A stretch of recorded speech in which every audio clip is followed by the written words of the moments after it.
संस्कृता students, आज मैं आप लोगों को इस वीडियो में बताऊंगी कि नाटक का लक्षण और स्वरूप कैसा होना चाहिए।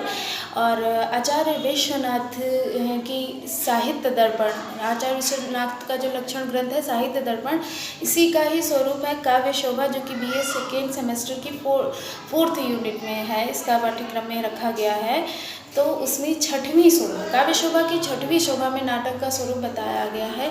तो आइए जानते हैं नाटक का स्वरूप कैसा है इसके काव्य शोभा के अनुसार। तो यहाँ कहा गया है कि नाटकम ख्यात वृत्तम स्यात् पंच संधि समन्वितम। नाटक का इतिहास, जो नाटक की घटना है, जो नाटक का कथानक है, वो प्रख्यात होना चाहिए। ख्यात मतलब कि वो प्रसिद्ध होना चाहिए। ये नहीं कि हमने किसी की कहानी उठाई और यूं ही बना दिया। नाटकम ख्यात वृत्तम, जो नाटक का कथानक है वो प्रख्यात होना चाहिए। स्यात् पंच संधि समन्वितम, और वह 5 संधियों से युक्त होना चाहिए। तो ये 5 संधियाँ हमने जो व्याकरण में आप लोगों को पढ़ाई हैं उन 5 संधियों से भिन्न है।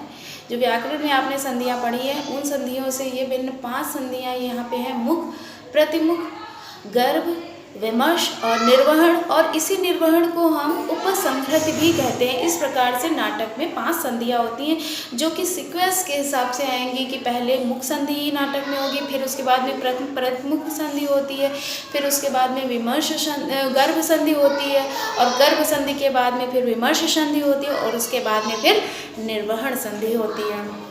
तो नाटकम ख्यात वृत्तम स्यात् पंच संधि समन्वितम। फिर अगली लाइन में कहते हैं विलासर्यादि गुणवद युक्तम नाना विभूति भी।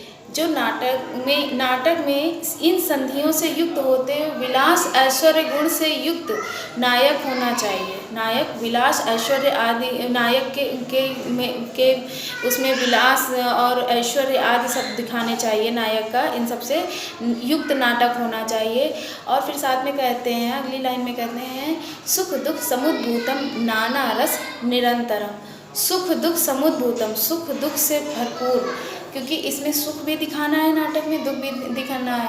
नाना रस निरंतरम, इस प्रकार से अनेक प्रकार के रसों से निरंतर ओतप्रोत रहता है नाटक। फिर आगे कहते हैं इसी में कि पंचाधिका 10 परस तत्रांका पर कीर्तिता। नाटक में कम से कम 5 और अधिक से अधिक 10 अंक होने चाहिए। नाटक में 5 से 10 अंक का रखा गया है नियम, कम से कम 5 होने चाहिए और अधिक से अधिक 10 अंक होने चाहिए। फिर आगे कहते हैं कि प्रख्यात वंशो राजर्षि धीरोदात्त प्रतापवान। नाटक का जो नायक है वो कैसा होना चाहिए? प्रख्यात वंशी राजा होना चाहिए, किसी प्रख्यात वंश में वो राजा हो, और धीरोदात्त प्रतापवान।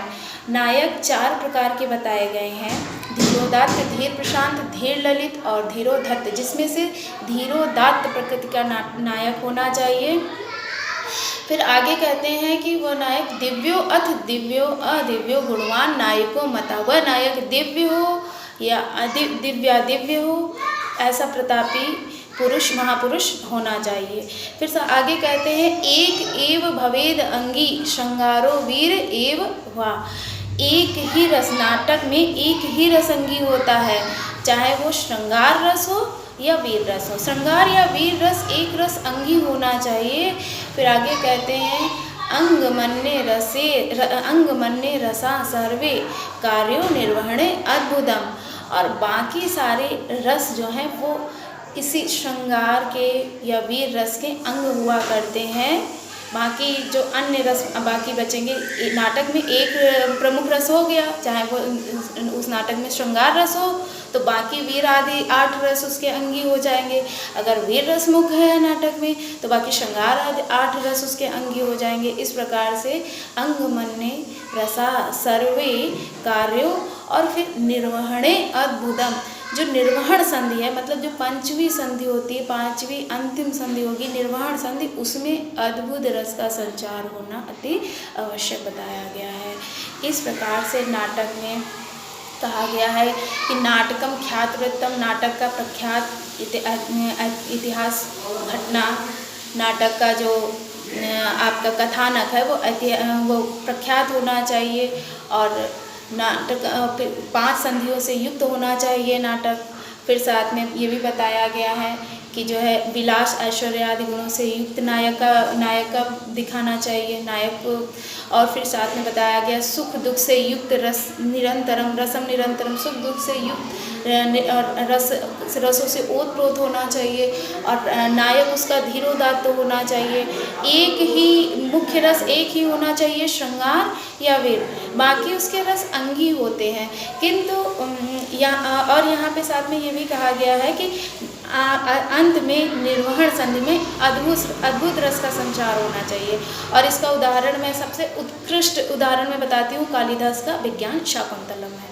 अन्य भी और भी उदाहरण है, लेकिन कालिदास का विज्ञान शाकुंतलम नाटकों में मुख्य नाटक माना जाता है। साथ में कालिदास के भी अन्य भी और भी नाटक हैं, मालविकाग्निमित्रम है, विक्रमोर्वशीयम है, और भवभूति के भी अनेक नाटक हैं, जिसमें आपको हम ये बताएं कि अभी हमने आपको यहाँ पे बताया था कि नाटक के लक्षण में दो रस मुख्य होते हैं, श्रृंगार और वीर। इन्हीं पे नाटक एक इसमें से अंगी होना चाहिए। लेकिन इसका एक अपवादक भी है स्टूडेंट्स, वो अपवादक के तौर पे यहाँ उत्तर रामचरितम, भवभूति का जो उत्तर रामचरितम है, यहाँ पर आप देख पाएंगे कि करुण रस, यहाँ पे अंगी रस करुण रस को माना है भवभूति ने, और उसी पर पूरा नाटक बना डाला, और ये बहुत ही प्रसिद्ध नाटक हुआ है।